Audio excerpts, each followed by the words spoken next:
Hello दोस्तों, मैं आपके लिए लेके आया हूँ भूतिया पीपल के पेड़ की कहानी।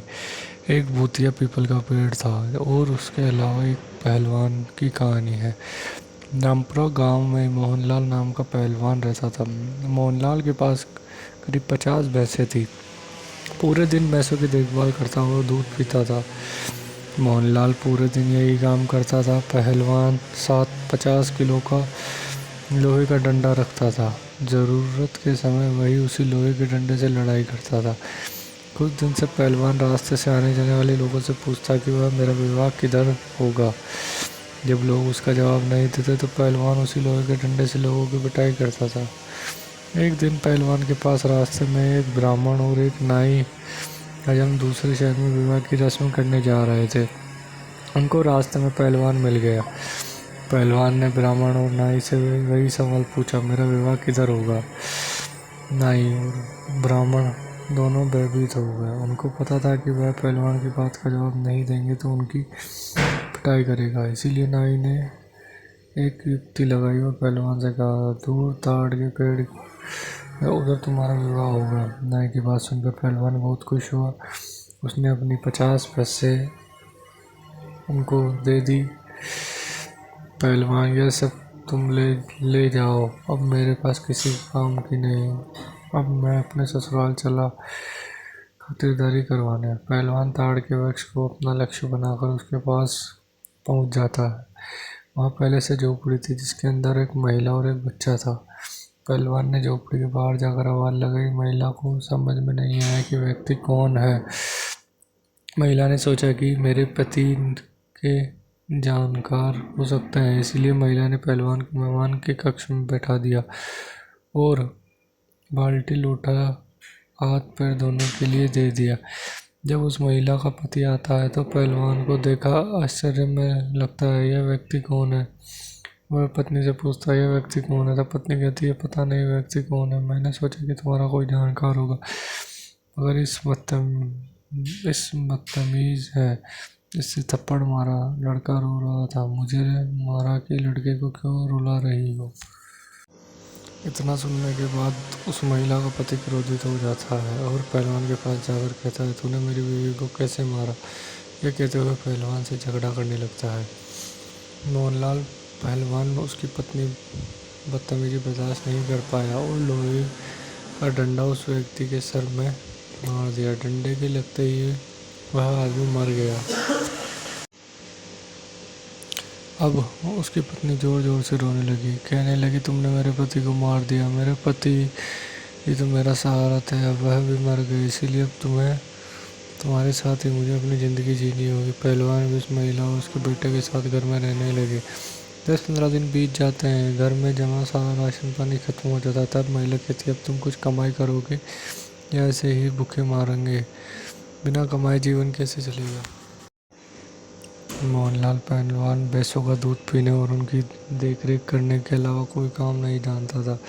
तब पहलवान बोलता है, कमाई कमाई क्या होती है बताओ। वह महिला पहलवान को कहती है कि राजमहल में जैसे अगर खेती करने के लिए कुछ ज़मीन मांग लो जिस पर हम मेहनत करके अनाज उगाएंगे। महिला के कहने के अनुसार पहलवान अपना डंडा हाथ में लेकर राजमहल की तरफ चला जाता है। राजमहल में कुछ ही दूर बचा हुआ कि पहलवान को अपनी तो देख सभी लोग डर जाते हैं। वे सोचते हैं कि पहलवान कहीं उन्हें डंडे से ना मार दे। तभी राजा मुंशी तुरंत पहलवान के आने का कारण जानने को मुंशी पहलवान के पास भेजते हैं। तुम यहाँ कैसे आए हो। पहलवान, मुझे खेती के लिए कुछ राजा से कुछ ज़मीन मांगनी है। मुंशी, तुम यही रुको, मैं राजा से बात करके आता हूँ। मुंशी राजा के पास जाता है। तभी मुंशी राजा के पास जाता है और पहलवान के आने का कारण राजा को बताता है। तब राजा मुंशी को आदेश देता है कि पहलवान को जितनी ज़मीन चाहिए वह दे दो। मुंशी जल्दी से पहलवान के पास गया और अपनी चालाकी से उसे शमशान घाट के पास वाली ज़मीन काट के बंजर पड़ी ज़मीन दे देता है। पहलवान ज़मीन पर जुताई करने से पहले सोचता है, इस खेत में पीपल का पेड़ है जिसके कारण फसल कम होगी, इसीलिए मैं इस पीपल के पेड़ को हटा देता हूँ। इतना सोचकर पहलवान पीपल के पेड़ पर लोहे का डंडा मारता है। जैसे ही पहलवान ने लोहे का डंडा पीपल के पेड़ पर मारा तो उसे पीपल के पेड़ से भूत नीचे उतर आए और पहलवान से लड़ाई झगड़ा करने लगे। पहलवान भूतों कंडक्टर कंडक्टर मार सामना करता है। किसी भूत का सर फटा तो किसी भूत का हाथ टूटा और किसी का पेट छूटा हुआ था। सभी भूत लाइन में खड़े हुए थे और माफी पहलवान से मांगने लग गए थे। सभी भूत पहलवान से पीपल के पेड़ को हटाने का कारण पूछते। पहलवान, ये पीपल का पेड़ मेरे खेत में है और इसकी वजह से मुझे कम फसल होगी, इसीलिए मैं इस पेड़ को यहाँ से हटा दूंगा। भूत, हम इस खेत में पैदा होने वाली पैदावार में बराबर राशन तुम्हारे घर पहुंचा देंगे, लेकिन तुम इस पेड़ को मत हटाओ, यह हमारा भूतों का घर है। हम इस पेड़ पर कई सालों से रह रहे हैं। पहलवान बहुत बलशाली था और बलशाली लोग हमेशा दया करते हैं, इसीलिए पहलवान भूतों की बात मान लेता है और घर चला जाता है। और पहलवान अच्छी तरह से बिना मेहनत के अपनी ज़िंदगी जीने लगा, लेकिन भूतों को यह सौदा महंगा पड़ गया। भूत काम करके बहुत दुबले हो जाते हैं। एक दिन भूतों के गुरुजी सभी भूतों से मिलने पीपल के पेड़ पर आते। सभी भूतों को दुबला पतला देख उससे कारण पूछते हैं। सभी भूत कहते हैं, एक पहलवान उनकी मजूरी करने और उनका राशन पहुंचाने में सारा समय बीत जाता है, जिसके कारण हम दुबले हो गए। भूतों ने गुरुजी को यह बात बुरी लगी, उन्हें क्रोध आया। तब भूतों के गुरु ने पहलवान से बदला लेने की ठानी। भूतों के गुरुजी बिल्ली बनकर पहलवान के घर चले गए। रोजाना पहलवान के घर जाते, दूध पीने लगते। इस पहलवान परेशान हो जाता, बिल्ली को सबक सिखाने के लिए दरवाजे की आड़ में छुप जाता। जैसे ही बाहर से बिल्ली के वेश में भूतों के गुरुजी अंदर आते तो उन्हें बिल्ली पहलवान को पहले से ही दरवाजे के पीछे छुप देख लिया था। भूतों के गुरुजी ने सोच लिया कि पहलवान से चुप करके हमला किया जाएगा। जब पहलवान पहले से ही दाव लगाया बैठा था, कब बिल्ली घर में प्रवेश करे और उसे लेकिन बिल्ली अंदर ही नहीं आई।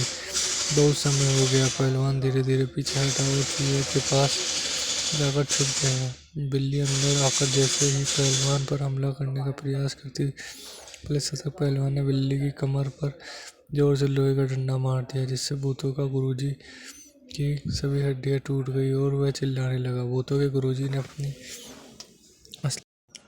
असली रूप भूतिया अपने गुरुजी अपने असली रूप में आ गया और माफ़ी मांग लगा। पहलवान गुरुजी से पूछता है, उनको छोड़ने के बदले उनकी क्या सज़ा होगी। गुरुजी ने अपने ही स्वीकार कर लिया कि जितना राशन पहलवान के घर आया, उससे 2 गुना राशन पहलवान के घर भिजवा दिया जाएगा। जिसके पास राशन, पहलवान गुरुजी को छोड़ देता है।